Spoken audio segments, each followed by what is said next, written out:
Nico, you took the car. You started sixth on the grid, up to second. So in that melee at the first corner, talk us through that part of the race, and obviously with the safety car and everything else that went on during your stint. Yeah, the start was good because after turn 3, I think we had over to 4 car. Yeah, we switched 6 to second after the first lap. I just want to say that I'm so happy two races to victory. How could we expecting more? So no, the first stint was not so easy for me because I have a contact in turn 4, and after I'm a bit not really focused on the driving, but the second stint was really good. I think I can rejoin a bit the first one. And we have to thank the teams because the strategy put us in front of the field. So many thanks to the Cool Racing team.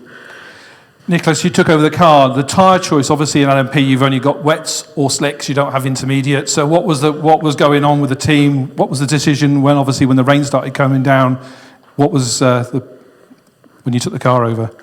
Yeah, so when we started, obviously on slicks, and I reported that it started to rain already. So yeah, it was already really difficult when I got in, and then at some point it just started pouring down, and then I just told the team that it's too wet for slicks, so we then pitted in the right moment, obviously, went for wets, and then we saw the safety car coming out, and that was most of my race really done. I think I've spent half an hour behind safety car, but that was also really difficult because going to turn 2, we had a lot of aqua planning, which obviously was really difficult, but yeah.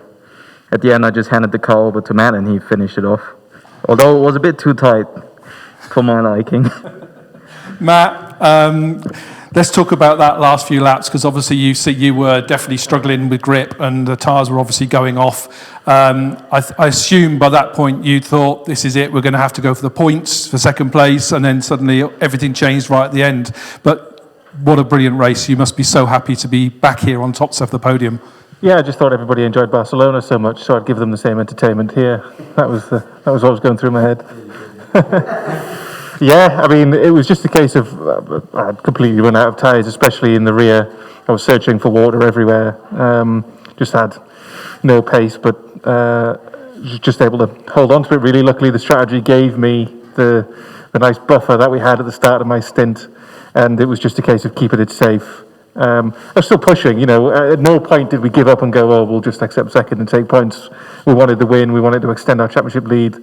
So it was a little tighter than I would have liked. The GT cars on intermediate tyres in those conditions were really tough for the P3 cars, especially when I've got zero grip. They're a little bit quicker than us, caused me a few problems there at the end. But was able to hang on, and it's one of the narrower victories. I don't think I'll like to cut it any closer anytime soon.